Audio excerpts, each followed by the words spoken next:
A show based on the facts, honesty, the man, the myth, the legend, Constitutionalist Joseph M. Leonard.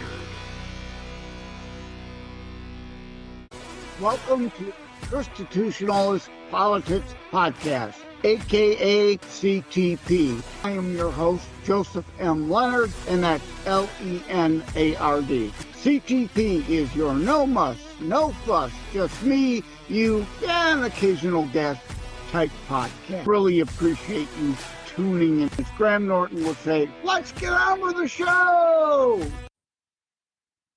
Hello, everyone. Welcome to Books, Authors, Weeks, October of 2025.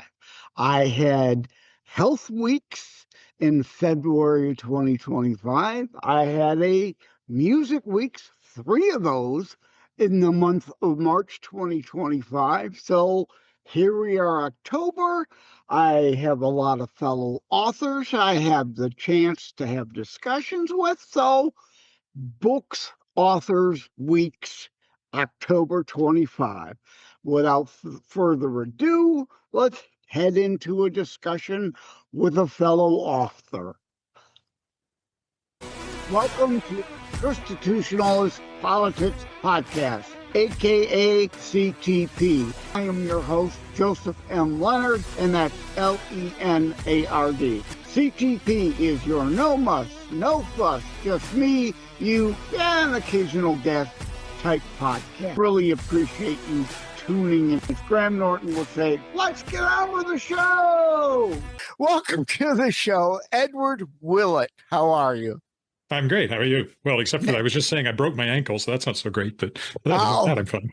Yeah, and we got our sound issues worked out. A little behind the scenes there for people. We had some sound issues, but hey, we're okay now. But fortunately, your vast staff of producers was able to solve that problem. So, oh yeah, back in the sound room, you know. yeah. I believe me, I wish I had a staff. I wish I had the income to afford a staff. Let me put it that way. At any rate, all right, Edward Willett. Where were you born? Where were you raised? Where are you now? How much time did you spend in prison for what? I was he's laughing for the benefit of the transcript. That's a joke, people. He's laughing. He got the joke. Go on, Ed. I was actually born in Silver City, New Mexico, not far from the border down there. But we were actually living in a little town called Baird, but I don't remember it very well at all, actually. You grin and bared it, right? Yes, exactly. My dad was a preacher there, so we moved to Texas after that, and I started school in a little town we lived in Lubbock first. I took kindergarten there. Then we went to a little town called Tullio, which is about 50 miles south of Amarillo, where my dad was teaching and working with the church there, and I started school there, but when I was 7 years old, my dad got offered a job up here in Saskatchewan, in Canada, at Western Christian College, which was then in Weyburn, and he brought us up here in 1967, and I've been in Saskatchewan ever since. But I live now in Regina, which is the capital city. Yep. And for those behind the scenes, yes, second week in a row, or second show in a row, I should say. These may air on a Tuesday and a Thursday. Second show in a row, a Mickey Mickelson client who's up in Canuckistan land. So yeah, back-to-back Canuckistanians. Well, I'm a dual citizen, so I'm both an American and a Canadian. So there you go. Okay. Two for the price of one. Yeah, like the search commercial, right? Two mints in one, right? I'm glad my silliness led to actual something of value. So at any rate, on the notes, holding it up for behind the scenes video, people could see the Fireboy cover there. It says, though, I can't wait for readers to meet Sam, The narrator and main character in Fireboy, says Willett. She was so much fun to write. I hope readers enjoy getting to know her and accompanying her on the adventures as much as I did. Elsewhere, it also says a lot about, where did I see that? It's about two young girls, or is it three young girls? Two young girls are trying to figure out what happened to their classmates. So they're the main characters. Right. Yeah. There was a recent movie about kids disappearing. Oh, yeah, I know. I saw that. I haven't watched it, but Warriors it's called. And I saw that, and I did say, oh, there's a certain similarity there, but not really. Right. No, we're going to say they stole it from you. But anyway, consider me dumb. Well, not dumb, but confused. The title is Fireboy, but it's about two girls. Is this a trans allegory, or what's going on with the title? No, nothing like that. The premise is that when it actually starts with, I knew things were getting weird when I saw my best friend's face in the campfire. I didn't realize how weird until the campfire followed me home. That's the opening of Fireboy. Because what has happened is that she's going into grade 8. She's 13 years old. Her grade 7 science class disappeared the previous year, very mysteriously. They were on a field trip and she had food poisoning and didn't go. And their bus was found with nobody in it except for one girl who was unconscious in the back under a bunch of camping equipment. And the teacher, who was the driver. All the kids just disappeared. Nobody has a clue what happened to them. So, that's kind of freaked her out. And her best friend, Lorenzo. You needed to start with spoiler alert, right? That's not a spoiler. You find all that out in like the first couple of paragraphs. Oh, okay. And Lorenzo, who is her best friend, is the one whose face shows up in the fire. And then he shows up again down by her house. And he's now a boy made out of fire, Fireboy. And she has to track down the girl who was unconscious in the back, not somebody she knows very well, Meg, and then the two of them join forces to try to figure out what happened to their classmates. And, okay, another thing comes to mind based on the title, Fireboy, right? No relation, correlation, no similarity to Firestarter. No, none whatsoever. It's actually, the backstory is, Fireboy, it's an elemental thing is what's going on. So you've got the kids are being turned into elementals, water, earth, fire, and wind. Oh, all right. I fear we're giving too many spoilers now. Yeah, that's still not that much of a spoiler, but that's a little bit maybe. You still need to buy and read the book to figure out how all that's happening and why all that's happening. I joked at two Canuckistanians in a row here. I had J.M. Shaw on. I'm assuming these shows will air back to back. I had J.M. Shaw, who's also a Mickey Mickelson client, also living up in the Calgary, Alberta area. And she mentioned BC, British Columbia, like people in the South are like, what? Where? What are you talking about? But I went to university in Arkansas, so I know all about explaining Canada to people in the South. Right. I'm in Detroit. It's Windsor, Ontario, Canada. I can literally throw a stone and hit somebody in the head over there with it. So, so I will understand. But yeah, as you know, in the South, you kind of got to explain. Where was I going with that? J.M. Shaw. She writes fantasy, though. Sometimes, if you like, in a book, I'm placing it in Detroit, and people might get distracted by, oh, did he get that right about Detroit? Did he get right? Yeah, or did something about Detroit change since he wrote the book? Or it can be distracting. So a fantasy allows her, in a way, to get the moral of her story across unobstructed, if I could talk. It just always happens. I hit record and the brain and the mouth don't want to cooperate.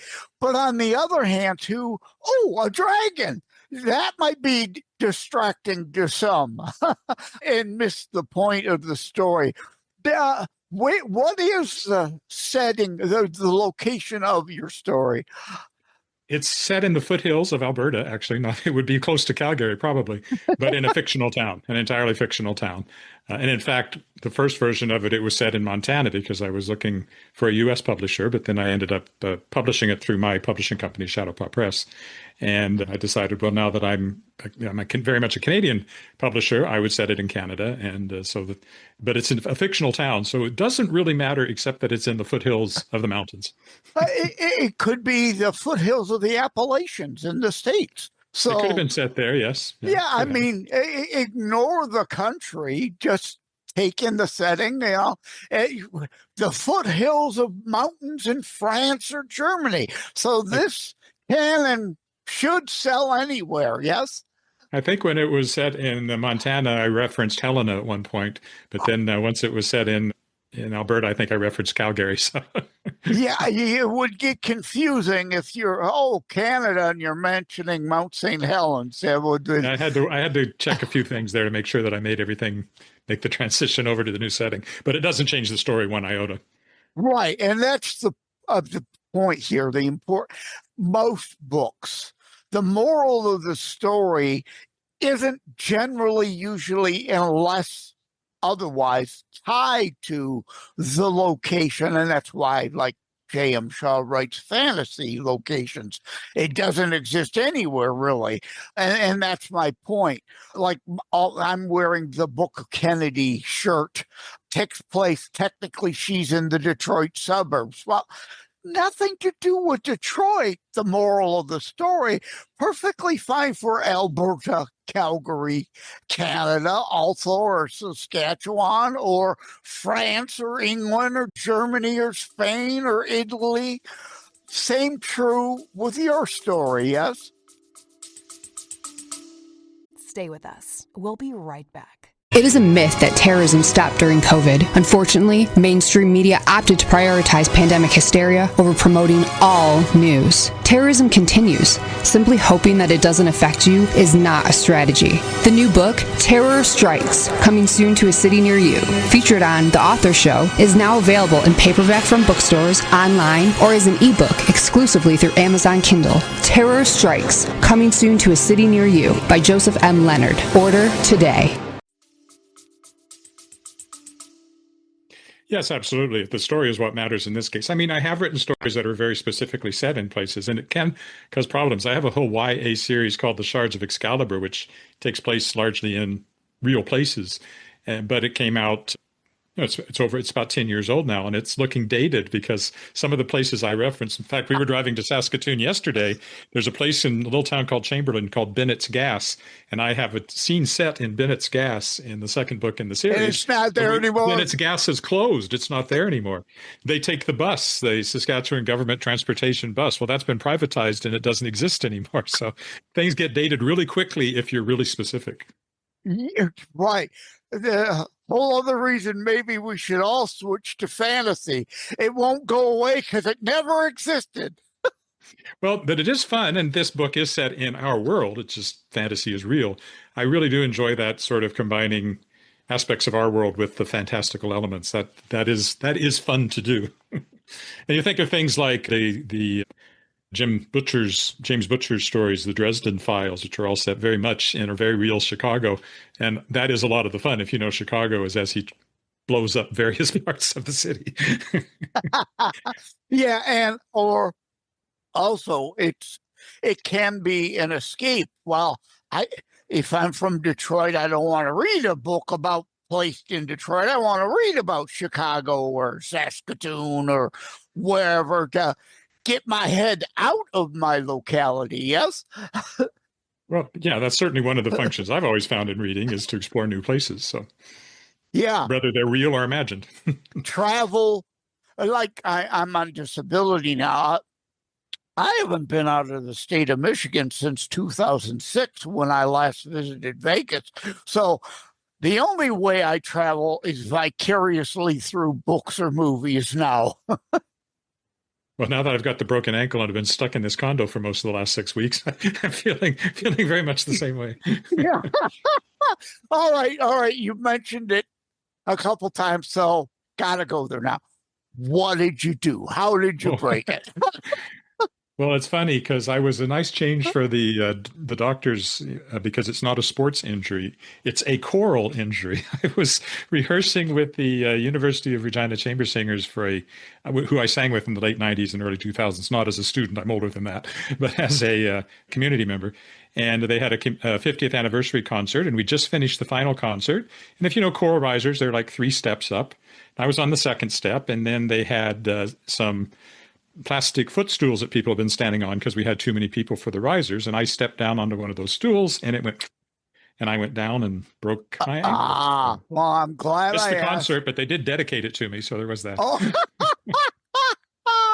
I made an impression going, It's funny. And I'm glad I asked. I'm glad you cleared it up. Choral as in, oh, we're singing, not choral as in we're diving underwater. Oh, no. I'm about as far from that kind of choral as you can get living in Saskatchewan. Well, you could have been on a trip.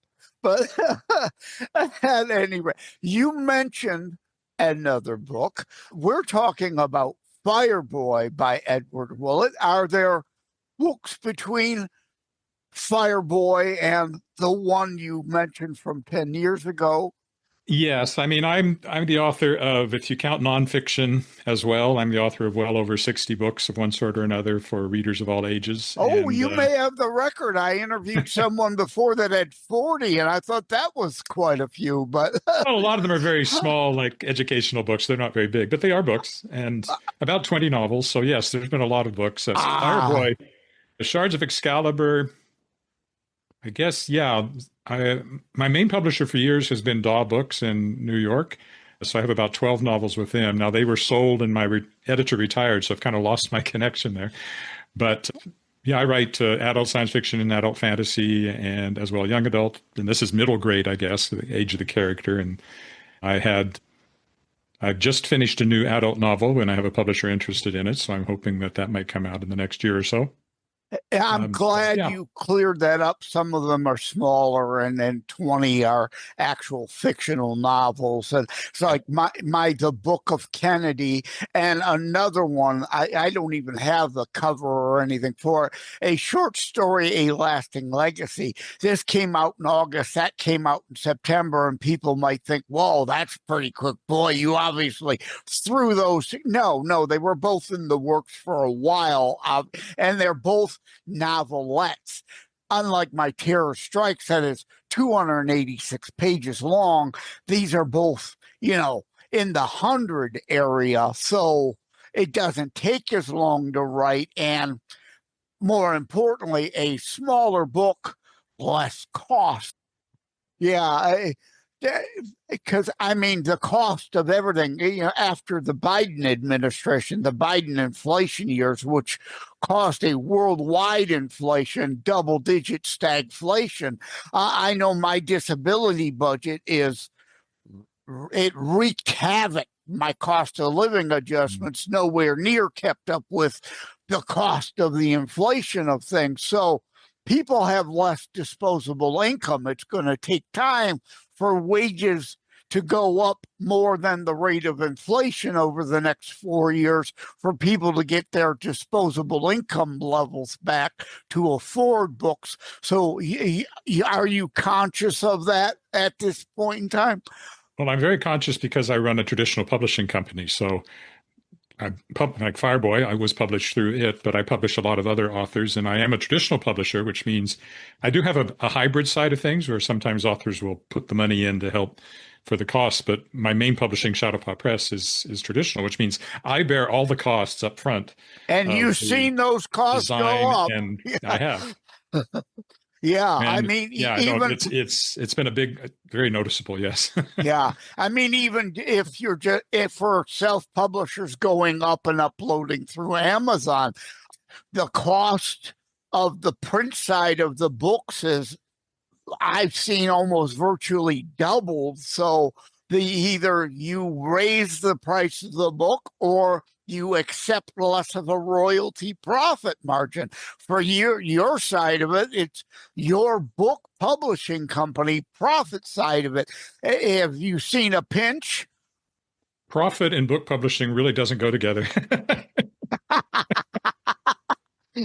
it's a labor of love, and I don't know how much more love I have left. But I'm glad you said that. Absolutely. I have a book, How to Write a Book and Get It Published, right? And in there I say, if your thought is, this is a get-rich-quick scheme, boy, forget about it. Don't even, that's the wrong motivation. Now, if you're lucky, like a J.K. Rowling, who she wasn't really lucky. She knew people in the industry and whatnot, and they heavily promoted. So her becoming a multimillionaire is not a surprise. But if you think, oh, I'm going to be the next J.K. and be a millionaire, it's worth remembering how many times she was rejected before Harry Potter got published. She was writing, she was a poor single mom writing in coffee shops, and then Harry Potter took off. So that it can happen, but that's not the way to bet. That's exactly my point. I hope for people I hope for myself eventually to take off like that, but no, I'm not a millionaire, people, and neither is Edward. Right? Well, I often say, I remember years ago, because I'm primarily a writer, a freelance writer. I've been a freelance writer since 1993. And I remember before I quit my last real job and became a freelancer, reading somewhere that this was back in the 80s probably, the definition of a freelance writer was a man with a typewriter and a working wife. And my best career move was marrying an engineer. So.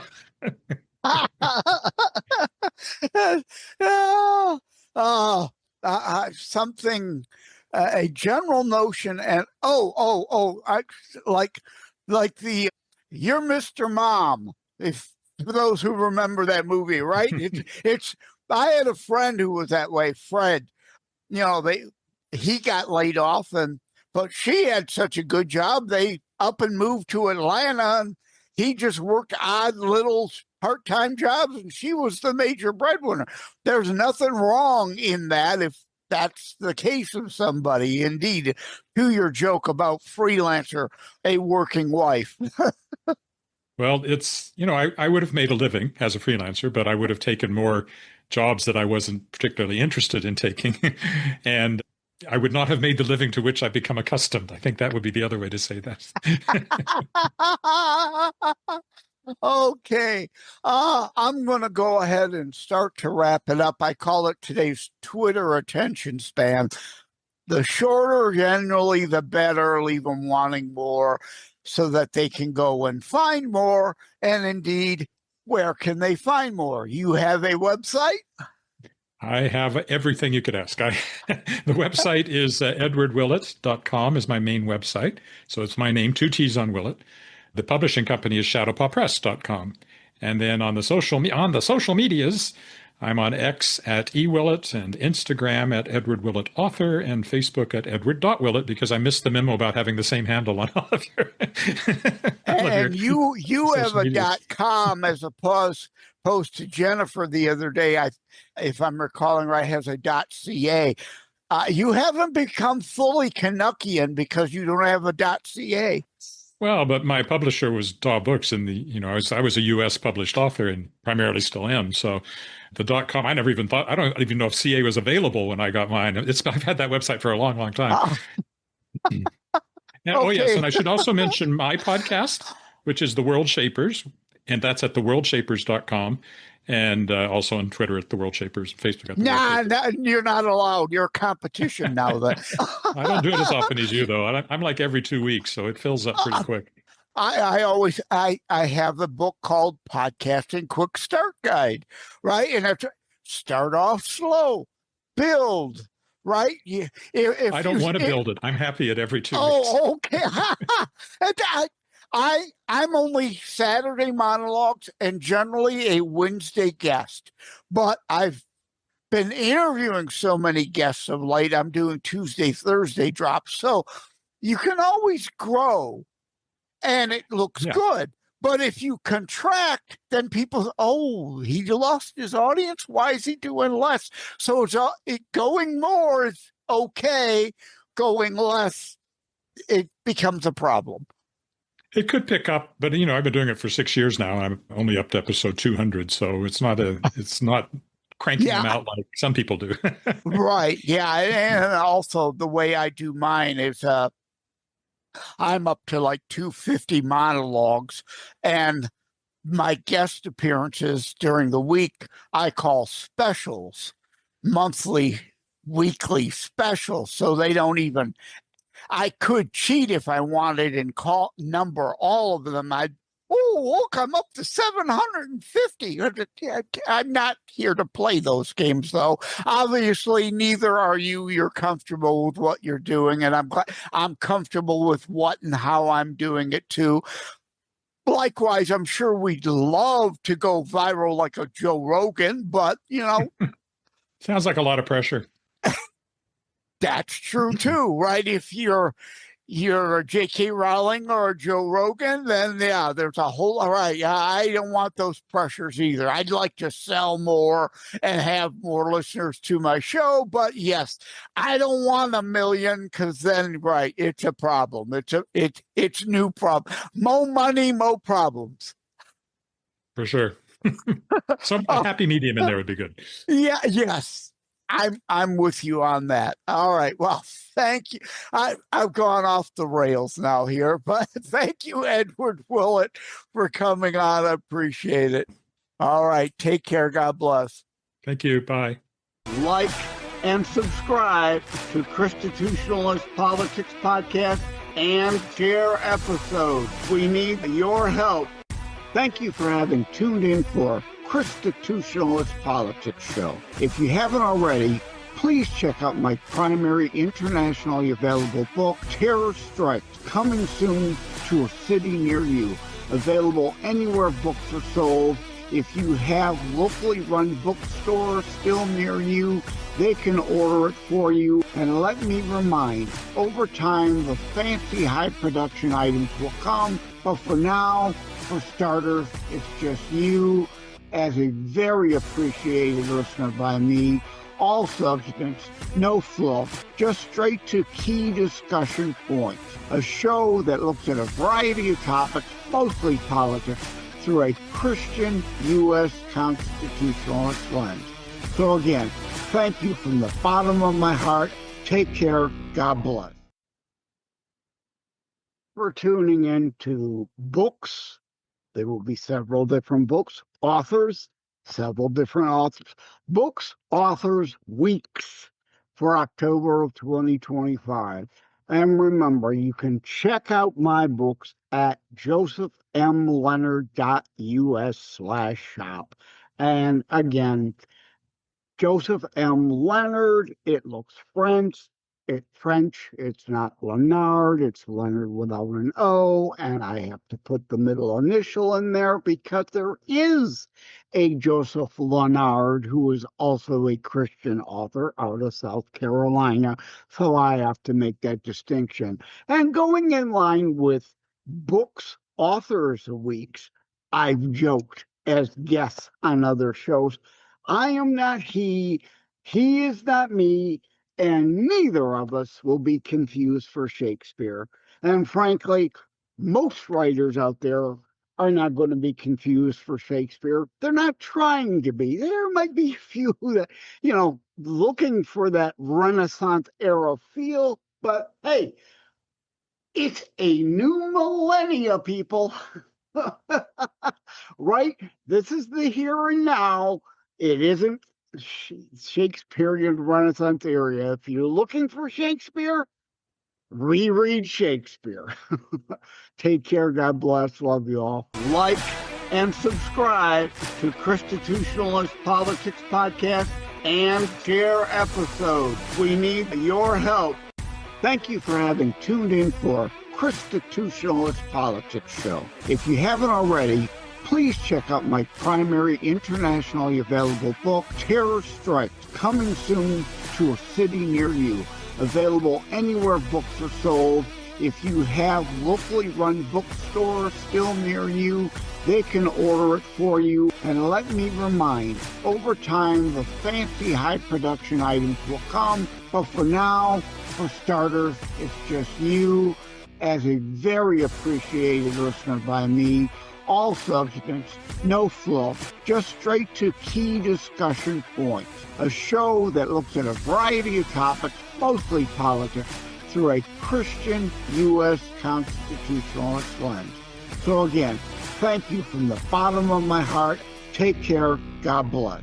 Wham Radio, 1600 AM and 92.7 FM is your conservative flamethrower. Weekdays, Steve Gruber starts things off at 6 a.m. Gruber gives his perspective on the issues of the day. At 9 a.m., Glenn Beck blazes the airwaves with his nationally syndicated program. From noon to 3, it's Dennis Prager. At 3 o'clock, it's Wham's own Thayrone X. On the Edge, Thayrone tells it exactly as he sees it. At 6, it's The Dana Show, your conservative alternative. At 8, don't miss Joe Pags. Weekends are filled with conservative talk as well. Fingers Malloy, Thomas LeDuc, The Abolitionists Roundtable, A Moment of Clarity with Pastor Rick, Your American Heritage with Ed Bondarenka, Dave Janda's Operation Freedom, and Dick Kupke's Trigger Talk. You can even get links to Wham podcasts from Dave, Dick, and of course Thayrone, all from their pages on our website, whamradio.com. Keep it locked on Wham Radio, 1600 AM and 92.7 FM in southeastern Michigan, and whamradio.com anywhere in the world.